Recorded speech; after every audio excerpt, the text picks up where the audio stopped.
Hello, I'm Dr. Gloria Horsley. And I'm her daughter, Dr. Heidi Horsley. Heidi and I want to welcome you to Open to Hope Conversations, the podcast. We believe that the greatest gift you can give yourself after a loss is hope, using this moment to connect with others who have not only survived but thrived. So let's get started.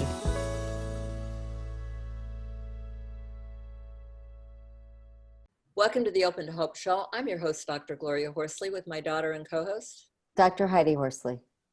Heidi. We got another wonderful show today. We are going to be talking about how grief draws us to service and how some of early losses can impact our life, as I know they have had many people, because we found that service is an extremely important part of dealing with the grieving process and moving through life in a joyous way. So Heidi, you want to introduce our guest today? Sure, I'd love to. So our guest today is Dr. Christopher Kerr, and he is the author of a groundbreaking book called Death is But a Dream, Finding Hope and Meaning at Life's End. Christopher is no stranger to grief because his father died of cancer when he was only 12 years old. Today, he is the Chief Medical Officer and Chief Executive Officer of the Center for Hospice and Palliative Care in Buffalo, New York. Welcome to the show, Chris. Thank you. Hi, Chris. Great to have you on the show. You know, I watched your YouTube, taking a look at your book, and I was intrigued with the fact that your dad was a doctor and you became a doctor. Mm-hmm. Yeah. Actually, I'm the fifth in a row. Wow. Oh, the fifth in a row. Okay, very good. And I wanted to talk to you a little bit about your dad's death. He died of cancer, is that right? That's right. So it was a process. Yeah, it's a process under a year from the time of diagnosis to death. It's been brutal seeing your dad die. Yes, it certainly was. I don't have much memory. I think a lot of children who see a parent die at that sort of age, there's a lot of blank spots. I'm actually teaching a class that I designed called Traumatic Loss During Childhood. And I'm looking at how our early losses and our early traumas impact us throughout the life course. In not just negative ways. You know that there's a lot of post-traumatic growth that comes from trauma. And you are certainly an example of that.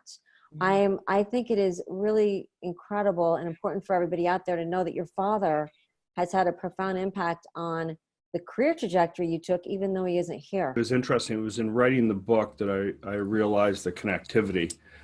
Sometimes you're even, you don't recognize the own obviousness of your own life, but Yep. I was actually very death avoidant, I think, from my experiences as a child. And as I say in the book, if you're avoidant of death, medical school is a pretty safe place to be. You don't actually have to deal with it. People die, but you're actually not the caretaker to the dying. Right. You're in the business of keeping people alive when you. Yeah, and almost death is more or less denied. And what happened was I was needed a part-time job. I was a cardiology fellow here in town, and there was an ad for a hospice doctor. So I ended up doing that on the side.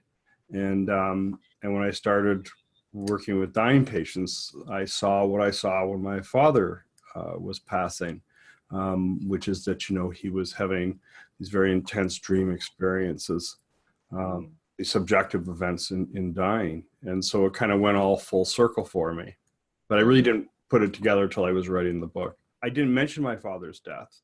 And I just realized how intellectually dishonest it was, because there had to be some kind of connectivity between what I was talking about and what I had experienced as a child. It was so painful at the time, it was not something I was really comfortable talking with. So I sat down with a friend and I said, I just want to run something by you. This feels really odd. Here I am talking about this. I saw this as a boy, and I'm not talking about it in that context. So that's how that came about. One of the things I really like about your story is that it's never too late to go back in life and kind of look at those early losses and how it's impacted us and pay tribute to them and honor them and grieve them. Yeah, very much. Talk to us a little bit about your research in your book. When I got to hospice, I was struck by how common it was for patients to have intense dreams, typically of loved ones who return. They're often very profoundly meaningful and give a lot of comfort.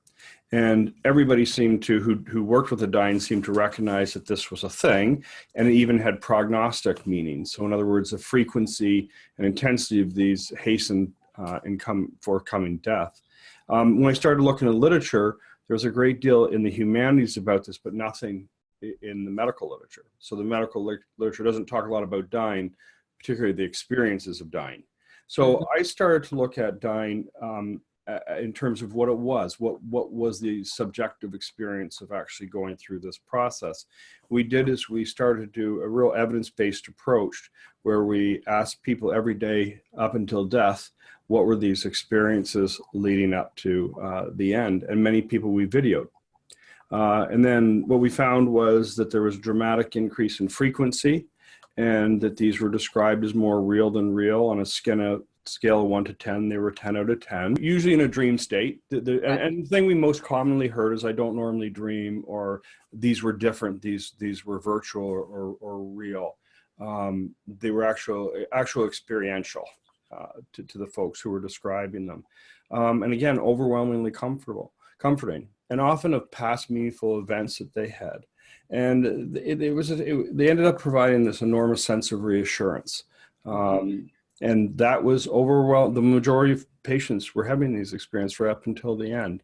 And all these people were fully lucid. They had to pass through all the requirements to participate in the study. What about your work in bereavement with the people, family members where someone has died? How does this all work? Well, there was always just this assumption that the adage is true, what's good for the patient is good for the family. And the book is a couple who had been together for 6 decades.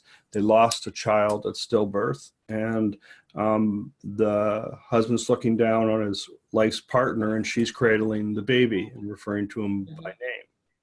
And what that does is a number of things, but it recontextualizes loss and really more to affirm life.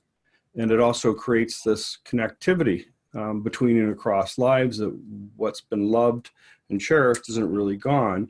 And it just, it gives grief another dimension, I think. You know, we've done things like bereavement inventories. We've done surveys now, I think, of over 700 people. Wow. Predominantly, people who witness these events show positive benefits in terms of grief processing. So what about the family after death? Do you work with them? I think generally in medical care, I think they need inclusion in the process. I think they need open and honest communication, a better sense of what to expect in the dying process, because usually it's a void of a lack of information, and it's filled with fear. So I think there's an abundance of opportunity to include the family in the dying process, so that they're assured and comforted and addressed. We see that all the time in our work. We don't communicate this stuff well. We over-prognosticate by a factor of 2 to 3. If you were to try to understand when someone's going to die, in reality, you're better off just rolling dice. So there's a terrible absence of accurate information. And so people, my point in all this is, a lot of deaths seem that they're acute, that something happened, something went wrong, or there was a suddenness to it, when it's not true at all. Right. I think people need to know that it is not true that there's a suddenness to death. No. You know, unless it's a sudden death. No, the most acute thing about dying is the awareness that somebody needs to tell somebody that they're dying, but it's usually forecastable. So it's not uncommon for us to see spouses come in 6 months, a year, 2 years later with enormous guilt, wondering if they had made the wrong decision. And you're right, they'll say it on the hospice side, you know, if I hadn't brought him into hospice, you know, would he still be here? And it's just tragically not true. I don't find that they're unreasonable people. They've been treated unreasonably. If they were brought along more accurately with information, more realistically, but we're so uncomfortable telling people truths around these issues that it comes as a shock, and that's traumatizing. The shock of being told suddenly is even more so. So we don't do this well. People tend to die constitutionally. You know, they dwindle and they fade. They eat less, they do less, they weigh less. You know, it's accelerated old age, but we tend not to see it because we view going into the hospital as an intervention that's going to fix something. People get to the right conclusion and they're less injured if they can understand it, and if you give them the data points to put this together, they're not unreasonable. Tend to make death acute and shocking. I'm watching the show, I'm listening to it. Could I go back to the chart? Could I go to my hospice, or could I go to the hospital and get into the chart? And if so, Yeah, and how would I do it? Whoever is the proxy can sign for release. And I think it's a really, really important thing. It's the most important postmortem I think we do, is sit down with a family and try to put down a puzzle. Oftentimes it's really interesting. They'll have been in a hospital and sleepless for 6 weeks before death. They can hardly put one end together. They need time to recalibrate and to calmly sit down and to have somebody walk through the events of the hospitalization. To retrace the steps, to give it understanding. It's a very, very important thing, and not enough people do it. Well, I don't think, honestly, that we feel empowered to do it. Well, it's actually interesting how we came upon this. I started doing it probably 18 years ago. Hospice includes 13 months of bereavement. Right. We have a group of wonderful bereavement counselors. And one day I'm hearing one of the bereavement therapists talk, says, this poor widow is just stuck. She cannot get over her guilt over what happened in the hospital. And I said, well, what are you talking about? And we just started to look, and I looked at the chart. I said, she didn't do anything. He had multiple organ failure. There's nothing could have saved this gentleman. So we brought her in, and more we've done it over time. And it's a very, very, very helpful thing. Closure is important in the grief process, and the reality is the medical piece of this is a big part of the closing process.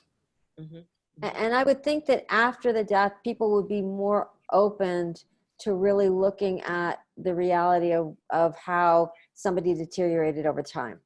Yes, that's exactly right, because I think they have a different vantage point. So you're not in the moment, but you can step back and go, boy, okay. The classic example, and you've had elderly grandparents who have probably did it. If you reflect back on how they died, unless they had a heart attack or a sudden stroke, they dwindled. So they stopped going upstairs. They stopped doing their own shopping. They stopped going to the mailbox. They spent more time napping in the chair. Their meals become lighter. And it's a global decline that happens over time. But when you medicalize dying and you look at it in terms of illness exacerbation, you look at acute events, but that's actually not it. The pneumonia might seem like it killed the 90-year-old, but it wouldn't have killed the 20-year-old because there's a 70-year-old older body, frail and debilitated. And then, of course, the other thing to do is to align that with really what the patient wanted. What was quality of life for them at that point? What seemed reasonable? What do you think they would have wanted? And what you find is the vast, vast majority of elder and frail and complicated ill people actually don't want to live under unreasonable situations. Right. So it's not like, even if you could have revived that person, that 92-year-old in the hospital, the next problem was around the corner. Right. Right. And between that episode and the next one, they were going to be bedbound, head of Foley, dependent on care. And I got to tell you, I don't meet many people who want to live under those terms. Yeah. Dying's a closing of a life. It's not just a medical phenomena. And life includes the people they love and the events they've shared. And that all comes to surface at this time. Yeah. And tell us where people will find your videos. So probably the best thing to do is start with my TED Talk. If you type TED Talk and Kerr, you can see the talk there. Okay, and you have a website? I do. It's Christopher Kerr author. It's the author page, and that'll show up on a search. Okay, and that's the author for your new book. Give us the name. And it's Death is But a Dream. Thank you for being on the show today, and good luck in everything that you're doing. Appreciate it very much. And we want to thank everybody for watching this show and listening to it. And we want to remind you, Heidi and I, and I'm sure Christopher, want to remind you that if you've lost hope, please lean on ours until you find your own. And God bless. I'm Dr. Heidi Horsley. You have been listening to Open to Hope, the podcast. You can follow Open to Hope on Facebook, Instagram, and Twitter. To learn more, visit us at opentohope.com and go to Apple Podcasts to subscribe. I'm Dr. Gloria Horsley. Join us again next week for another Open to Hope conversation, where we invite you to lean on our hope until you find your own.